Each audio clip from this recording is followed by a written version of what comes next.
Bom dia, minha gente, bem-vindo, bem-vinda a esse devocional sobre se o crente deve pagar imposto ou não.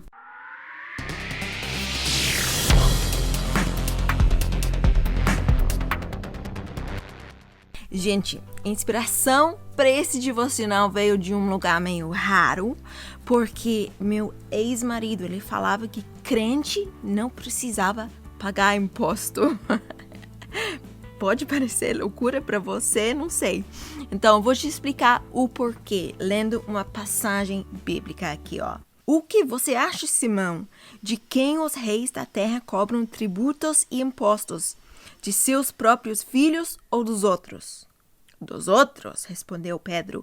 Disse-lhe Jesus, então os filhos são isentos, mas para não escandalizá-los, vá ao mar e jogue o anzol. Tire o primeiro peixe que você pegar, abra-lhe a boca e você encontrará uma moeda de 4 dracmas. Pegue-a e entregue-a eles para pagar o meu imposto e o seu. Ou seja, Jesus está dizendo que os filhos do rei são isentos a pagar impostos. E quem somos nós? Nós somos filhos do rei do universo. Então, meu ex-marido, tá? Falava que não é necessário. Quer dizer, não é que não seja necessário. Crente não precisa pagar imposto porque somos filhos do rei. E eu não sei se você acha isso meio estranho ou talvez seja um modo normal de pensar no Brasil, não sei, eu sou inglesa. Mas na época eu pensei sobre o assunto, eu pensei, uau, é mesmo, eu não preciso pagar imposto. Mas o que acontece? Nós temos que pagar imposto. E não é só isso, o governo tira o imposto do meu salário. É lei do país que nós tenhamos que pagar imposto, né? Então eu pago imposto, sempre paguei imposto, mesmo pensando que não precisava pagar imposto. E Jesus pagou o imposto dele, não foi? Ele falou que nós não queremos ofender eles ou escandalizar eles, então vai lá, pegue um peixe e aí vai ter um imposto. E também tem a mentalidade de que se nós temos que dar ao que César o que é de César e de Deus o que é de Deus, então vamos dar tudo aquilo que nós temos para Deus e não para César, ou seja, não vamos pagar impostos. Mas a situação ficou toda resolvida para mim em Romanos 13. Vamos lá. É por isso também que vocês pagam imposto, pois as autoridades estão a serviço de Deus, sempre dedicadas a esse trabalho. Deem a cada um o que lhe é devido. Se imposto, imposto. Se tributo, tributo. Se temor, temor. Se honra, honra. Ou seja, Paulo está argumentando em Romanos 13, usando a lógica que nós, como os crentes, nós precisamos ser o exemplo na nossa sociedade. Nós precisamos ser luz e nós precisamos obedecer às leis que existem no nosso país. Todos devem sujeitar-se às autoridades governamentais, pois não há autoridade que não venha de Deus. As autoridades que existem foram por ele estabelecidas. Portanto, aquele que se rebela contra a autoridade está se opondo contra o que Deus instituiu.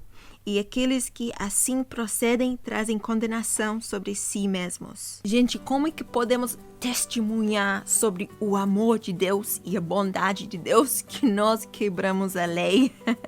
Nós precisamos obedecer a lei estabelecida no nosso país para a honra e a glória de Deus e para que sejamos um exemplo e testemunhas na sociedade para que os outros enxerguem o amor de Deus e a luz de Cristo em nós, para que eles também possam se converter um dia. Amém? E também se nós pensamos assim que nós não precisamos pagar impostos, isso soa muito arrogante e Deus não gosta nada de arrogância. E isso é um exemplo muito mau na nossa sociedade. Então nós precisamos ser humildes e pelo nosso amor, pelo amor que existe no nosso coração, também entendemos que nós devemos impostos. Por quê? Porque usamos as ruas, usamos as luzes e a eletricidade na cidade quando estamos caminhando na cidade.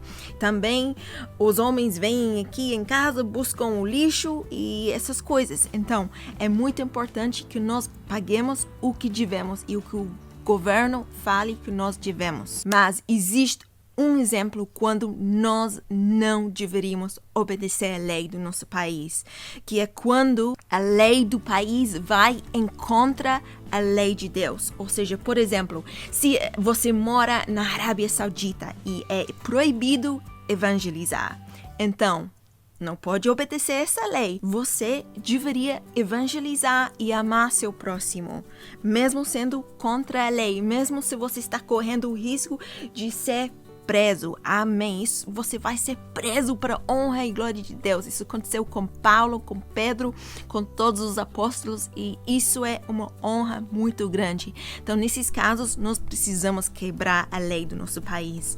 Ou, por exemplo, se a lei do nosso país nos manda fazer alguma coisa que vai em contra a lei do amor de Deus. Por exemplo, se a lei no seu país te manda causar dano a alguém, aí devemos desobedecer a lei dos homens para sempre pôr a lei de Deus em primeiro lugar. Mas as leis dos nossos países existem para a ordem e o progresso do nosso país, e é por isso que devemos obedecer. Nós precisamos ser bons cidadãos e precisamos usar nossa vida para ajudar a sociedade a manter a ordem, porque a ordem e a paz vêm de Deus. Amém? Vamos orar. Pai santo, Pai fiel, Pai maravilhoso. Pai, te agradeço, Pai, pelo governo neste país. Te agradeço, Pai, pelo governo no Brasil. Te agradeço, Pai, pelas leis que estão nos nossos países, Pai, porque existem para manter a paz e a ordem. E Tu és um Deus de paz e ordem, Pai.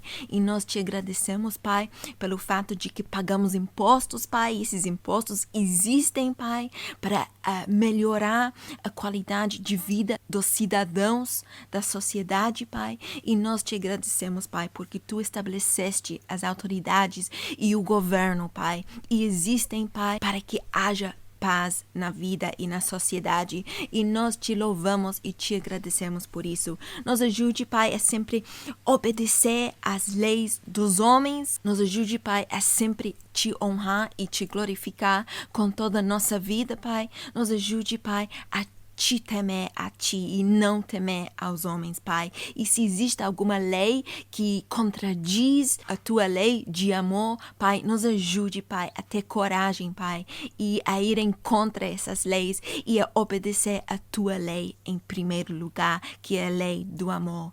Nós pedimos, Pai, Tua coragem, Teu amor e a Tua bênção sobre o nosso governo, sobre as autoridades, sobre a polícia, Pai, na nossa sociedade. Pedimos a Tua presença especial. Nós pedimos, Santo Deus, em nome de Jesus. Amém. Deus te abençoe. Um beijinho. Tchauzinho.